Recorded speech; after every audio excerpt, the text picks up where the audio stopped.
श्रीपादराजं शरणं प्रपद्ये. रुद्राक्ष महिमा. शिवाराधनेच्या पद्धती आणि त्यांचे फळ.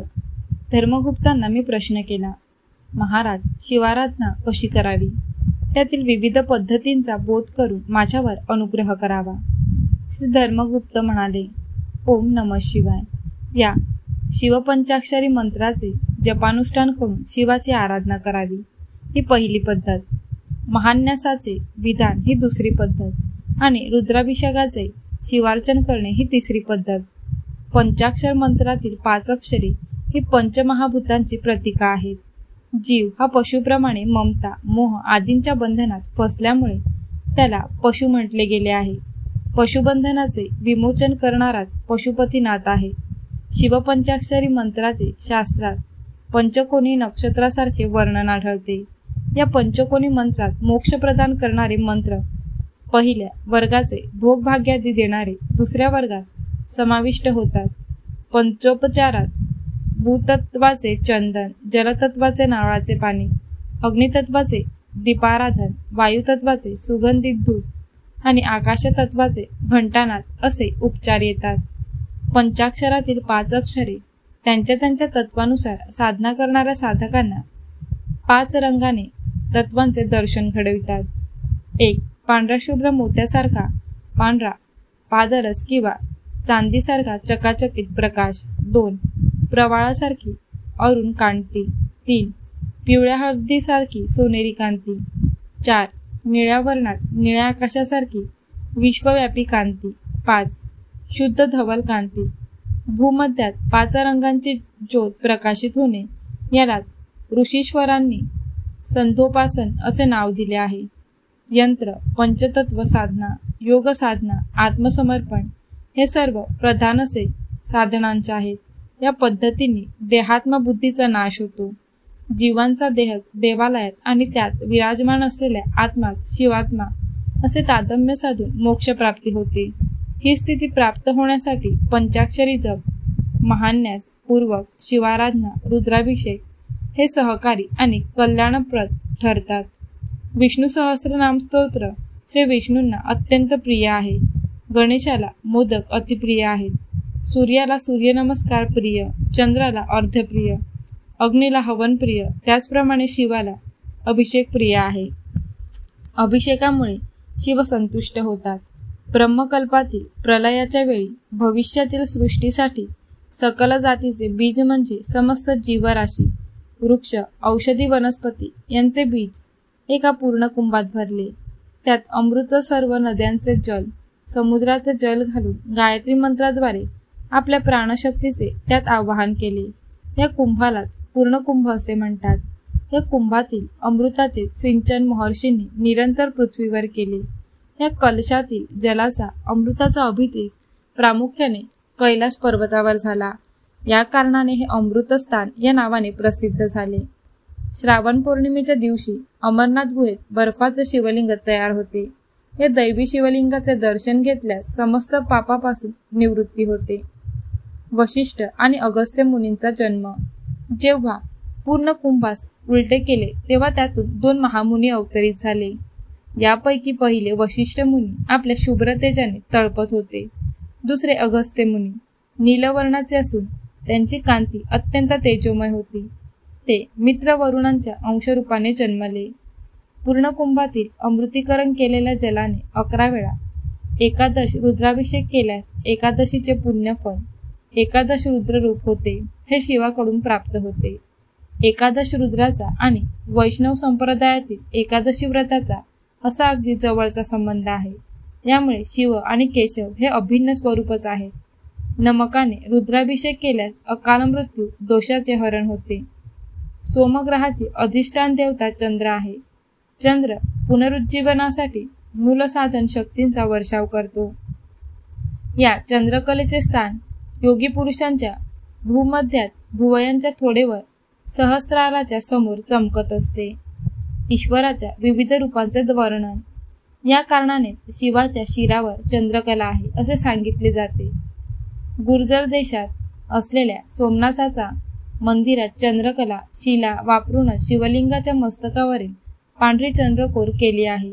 येथील ज्योतीसारखे चमकणारे स्फटिकाचे ज्योतिर्लिंग पूजिले जाते. शास्त्राचे असे वचन आहे की स्वतःमध्ये रुद्रतत्व आल्याशिवाय रुद्राभिषेक करू नये.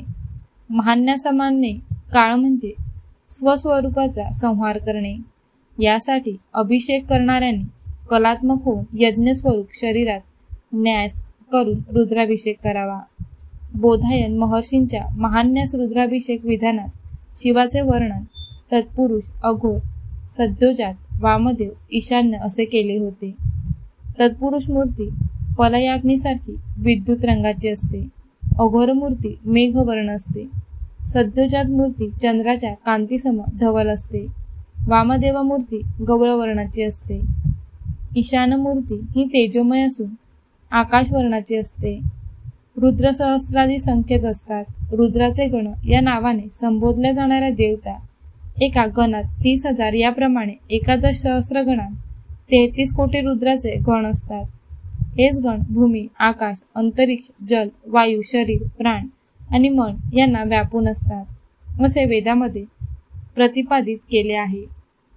श्रीपादप्रभूंची अर्चना स्मरण करणाऱ्या भक्तांना 33 कोटी रुद्रांचा अनुग्रह. रुद्राक्षाचे वर्णन. या 33 कोटी रुद्रांचा अधिपती श्री गणपती देवता आहे. याच कारणाने आपल्यातील गणपती तत्वास योगमार्गाने दर्शविण्यासाठी श्रीपादप्रभूंनी आपला अवतार गणेश चतुर्थीच्या या मंगलदिनी या भूमीवर घेतला. यासाठी श्रीपादप्रभूंची अर्चना स्मरण करणाऱ्या साधकांना 33 कोटी रुद्रांचा अनुग्रह प्राप्त होतो. धर्मगुप्त पुढे म्हणाले, अरे बाबा शंकर भट्टा, शिवभक्तांनी रुद्राक्ष धारण करावा. तो अत्यंत लाभप्रद असतो. रुद्राक्षाच्या 4 जाती आहेत.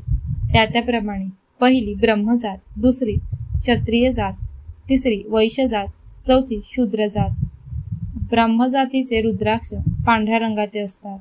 हे रुद्राक्ष मिळणे अत्यंत कठीण असते. क्षत्रिय जातीचे रुद्राक्ष लाल मधाच्या रंगाचे असतात. चिंचुक्याचा रंग असलेले रुद्राक्ष वैश्य जातीचे असतात, तर काळ्या रंगाचे रुद्राक्ष शूद्र जातीचे असतात. सर्वसाधारणपणे पंचमुखापासून ते 16 मुखी असलेले रुद्राक्ष मिळतात. एकमुखी रुद्राक्ष अत्यंत विरळ असतो. दुधात अथवा पाण्यात रुद्राक्ष घातला असता तो बुडतो. हलके रुद्राक्ष, कोवळे रुद्राक्ष धारण करणे निषिद्ध असते. रुद्राक्षाला तांब्याच्या पळीखाली दाबून त्याच्या खाली तांब्याचे पंचपात्र पालथे ठेवावे. रुद्राक्ष चांगला खरा असल्यास तो प्रदक्षिणा घालण्याच्या दिशेने फिरतो. काही रुद्राक्ष अप्रदक्षिणा म्हणजे उलट्या दिशेने फिरतात. या रुद्राक्षांना द्रविड रुद्राक्ष म्हणतात. असे रुद्राक्ष गृहस्थांनी वापरू नये. यांनी अनेक अनिष्ट प्रसंग उद्भवतात व संन्यास योग येतो. यामुळे असे रुद्राक्ष केवळ संन्यासी जणांनीच वापरावे. कालाग्नी रुद्राने असे सांगितले आहे की पांढरे रुद्राक्ष ब्राह्मणांनीच वापरावे. क्षत्रियांनी लाल रंगाचे, वैश्यांनी फिका पिवळ्या रंगाचे व शूद्रांनी काळे रुद्राक्ष धारण करावे. हे रुद्राक्ष त्यांना अनुकूल असून त्यांच्या पापांचा नाश करून त्यांच्या मनोकामना पूर्ण करतात. एकमुखी रुद्राक्ष प्रत्यक्ष शिवस्वरूप असते. द्विमुखी रुद्राक्ष अर्धनारी स्वरूप असते. त्रिमुखी अग्निस्वरूप, चतुर्मुखी रुद्राक्ष ब्रह्मस्वरूप, पंचमुखी कालाग्नी स्वरूप, षष्ठमुखी रुद्राक्ष कार्तिकेयाचे स्वरूप असतो. सप्तमुखी मन्मथाचे स्वरूप, अष्टमुखी रुद्रभैरवाचे स्वरूप, नवमुखी कपिल मुनींचे स्वरूप असतो. हा रुद्राक्ष अत्यंत दुर्लभ असतो. या रुद्राक्षामध्ये विद्याशक्ती, ज्ञानशक्ती, क्रियाशक्ती, शांतशक्ती, वामशक्ती, ज्येष्ठाशक्ती, रौद्रशक्ती, अंगशक्ती, पश्यंती अशा 9 प्रकारच्या शक्ती असतात. या कारणानेच हे रुद्राक्ष धर्मदेवता स्वरूप आहेत. दशमुखी रुद्राक्ष विष्णू स्वरूप, एकादशमुखी रुद्राक्ष साक्षात शिवस्वरूप, द्वादशीत्य रूप असा रुद्राक्षांचा विविध देवतांशी संबंध आहे. श्रीपादप्रभूंनी प्राकृतिक प्रवृत्ती आणि निवृत्ती यांचा अधिपती श्री गणपती यांचे तत्व आपल्या चैतन्यमय स्वरूपात धारण केलेले आहे. यामुळेच ते 33 कोटी देवतेचे दिव्य स्वरूप आहेत. एवढेच नव्हे तर या सृष्टीतील प्रत्येक हालचाल श्रीपादप्रभूंच्या संकल्पानेच होत असते. सर्व चलनाचे मूल कारण श्रीपादप्रभूच असून सर्व कारणाचे तेच कारण स्वरूप आहेत. ते शिवस्वरूप आहेत असा मनी भाव ठेवून त्यांचे पूजन केल्यास ते विष्णू रूपात दिसतात आणि विष्णू रूपात त्यांची आराधना केल्यास ते शिवरूप दिसतात. परंतु मनातील तर्कवितर्कांचा मल काढून टाकून त्यांना अनन्य भावाने शरण गेल्यास ते यथार्थ रूपात दिसतात.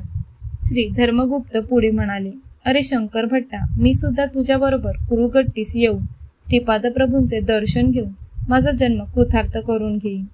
मी, शंकरभट आणि धर्मगुप्त आम्ही दोघे कुरुगट्टीस आलो आणि श्रीपादप्रभूंचे दर्शन घेतले.